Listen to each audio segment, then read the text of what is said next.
UP triple SC से मुख्य सेविका भर्ती को लेकर बात करेंगे। रिजल्ट डेट डीवी डॉक्यूमेंट्स ये अभ्यर्थी डीवी के लिए तैयार रहें। तो जैसा कि मुख्य सेविका भर्ती में उथल पुथल की स्थिति है और जैसे ही स्टे हटा उसके बाद से रिजल्ट पर जो काम है वो शुरू हो चुका है। कल की डेट में एक मीटिंग भी आयोग और विभाग पर हुई जिसमें कि योग्यता संबंधित जो चीज़ें हैं उस पर कुछ डिस्कशन हुआ।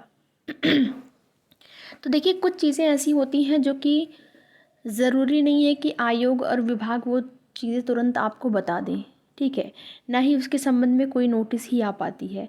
लेकिन योग्यता संबंधित मैंने आज के सुबह वाले वीडियो में जो भी चीज़ें बताई हैं वही जानकारी आपके आयोग और विभाग से मिल रही है। वो अलग बात है कि लास्ट में ये लोग क्या करेंगे, डीवी होने के बाद जो फाइनल रिज़ल्ट होगा उसमें किसको शामिल करेंगे, किसको नहीं शामिल करेंगे, इस चीज़ को लेकर मैंने आज नहीं बहुत पहले ही आपको बताया था। अगर आप मेरा 3 से 4 महीने पहले का वीडियो देखे होंगे जिसमें कि जब आपका कोर्ट मैटर चल रहा था और कुछ अता पता नहीं था कि कब मैटर निस्तारित होगा, तभी मैंने आप सभी को बताया था जो योग्यता संबंधित चीज़ें हैं आपकी भर्ती में उसको लेकर कि डीवी के बाद ही ये चीज़ें क्लियर हो पाएंगी कि किनको ये लोग शामिल करेंगे, किनको नहीं शामिल करेंगे।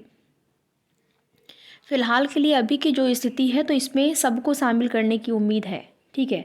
और जो जानकारी मिल रही है कि अगर आपका ग्रेजुएशन 2 ईयर अगर वे विशेष विषय है तब भी आपको शामिल किया जाएगा डीवी के लिए, और अगर आपका बीएससी है तब भी आपको शामिल किया जाएगा, बीए है तब तो शामिल किया ही जाएगा।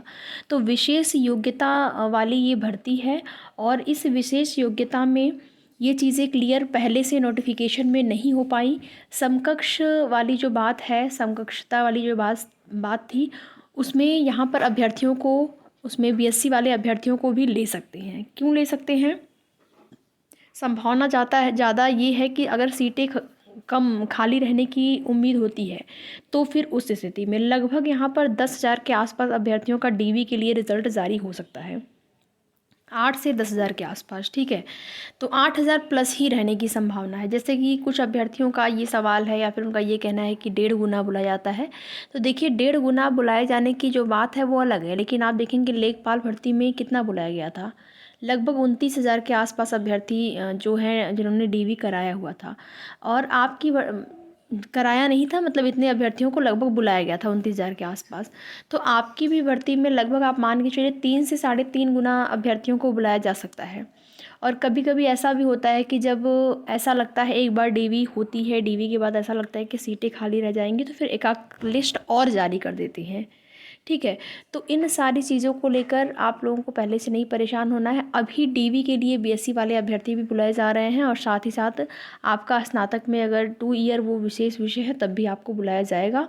तो सभी लोग डीवी के लिए तैयार रहें। जितने लोगों ने एग्ज़ाम दिया है, अगर आपको 1 भी % ये उम्मीद है कि आपका हो जाना है।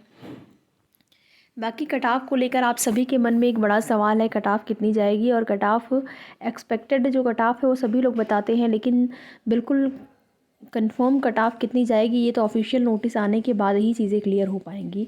बाकी बहुत ज़्यादा कम कट ऑफ जो बताया जा रहा है वो भी हमको नहीं लगता है, और बहुत ज़्यादा जो हाई कट ऑफ बताई जा रही है वो भी मैंने आपको पहले से बताया है कि अगर अनरिजर्व कैटेगरी में आप हैं तो 53-54 के आसपास आप मान सकते हैं कि आप सेफ़ हैं इतने नंबर वाले अनरिजर्व कैटेगरी में।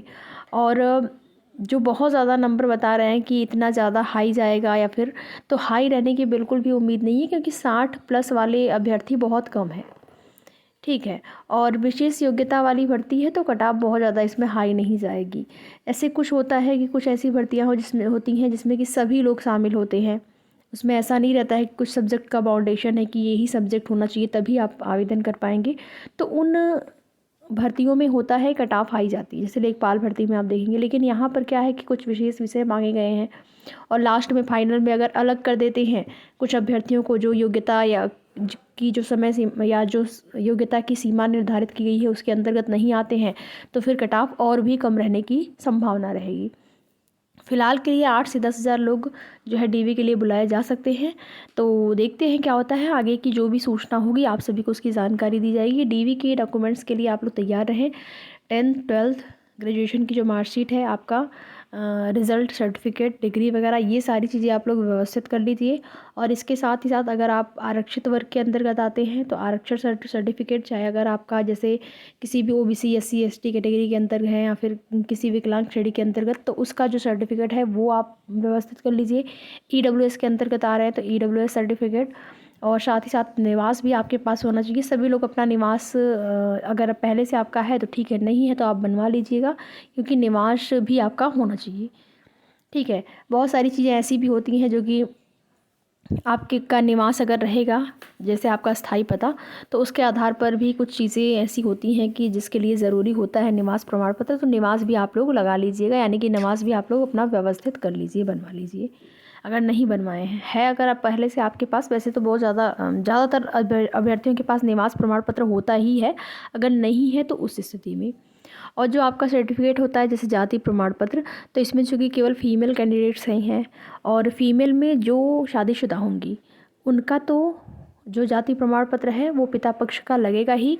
जो जैसे शादीशुदा हैं, शादीशुदा नहीं है तो उनका भी पिता पक्ष का ही लगेगा आपका जाति प्रमाण पत्र। और अगर आप शादीशुदा हैं तब भी आपका जो जाति प्रमाण पत्र है वो आपके पिता पक्ष का ही होना चाहिए। पिता पक्ष का नहीं है तो वही है, आपको बाहर किया जा सकता है या फिर हो सकता है प्रोविज़नल में आपका रिज़ल्ट दे दिया जाए। तो ये सारी समस्याएं या इन सारी समस्याओं का सामना न करना पड़े, इसलिए आप इसके लिए पहले से तैयार रहिए।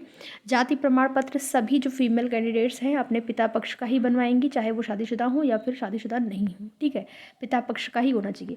ईडब्ल्यूएस की बात करें तो ईडब्ल्यूएस अगर आप शादीशुदा हैं तो वो आपके पति पक्ष का लगेगा जो ईडब्ल्यूएस सर्टिफिकेट होता है, और अगर आप शादीशुदा नहीं है तो वो पिता पक्ष का ही लगेगा। ठीक है, ये सारी चीज़ें हो गई आपके प्रमाण पत्र संबंधित। बहुत ज़्यादा चीज़ें नहीं होंगी, बस एक बार रिजल्ट में आपका नाम आ जाए, फिर उसके बाद डीवी में जो है वही होता है। डीवी में आपका सारा का सारा डॉक्यूमेंट्स लगेगा और सब कुछ सही है। नाम की स्पेलिंग वगैरह है तो अगर उसमें थोड़ी बहुत गलती होती है तो फिर वो उसका निस्तारण करा लिया जाता है। और बाकी अगर कोई कमी है, कोई ऐसा प्रमाण पत्र, अंक पत्र आपके पास नहीं है तो उसके लिए प्रोविज़नल लग जाता है। कुछ भी कमी होती है तो प्रोविज़नल लगा लिया जाता है। तो प्रोविज़नल वालों का पुनः से डीवी होता है, फिर से आपके डीवी के लिए आपको बुलाया जाएगा। तो आपका जो डॉक्यूमेंट वेरिफिकेशन है वो जैसा कि जानकारी है आयोग से ही होगी। ठीक है, जैसे अभी देखेंगे वीडियो भर्ती में क्या हुआ, जो UPSSSC से वीडियो 2018 की भर्ती थी, उसमें एक बार डीवी जो है वो आयोग ने कराया, UPSSSC आयोग, फिर उनके विभाग में हुई। तो आपके बारे में जो भी जानकारी मिली है मुख्य सेविका भर्ती को लेकर, तो अभी जो है आयोग में ही आपकी डीवी होगी। ठीक है, और डीवी भी आपको बहुत जल्द ही देखने को मिलेगी। रिजल्ट्स बस जारी हो जाए, रिज़ल्ट इस संभावना से जो है आपको संभावना जो बताई जा रही है कि इसी वीक से संभावना है किसी भी दिन आपका जो रिज़ल्ट है वो जारी हो सकता है। तो बिल्कुल तैयार रहिए, और बिल्कुल उथल पुथल की स्थिति मची हुई है आपकी भर्ती में। 126 जो सीटें हैं उसको लेकर मैटर आपका जो है वो अभी निस्तारित नहीं हुआ है, उसके लिए सुनवाई होगी और संभावना है कि वो सीटें भी आपको मिल जाएं। बाकी आगे की जो भी सूचना होगी आप सभी को उसकी जानकारी दी जाएगी। तो वीडियो में लास्ट तक बने रहने के लिए आप सभी का बहुत बहुत धन्यवाद।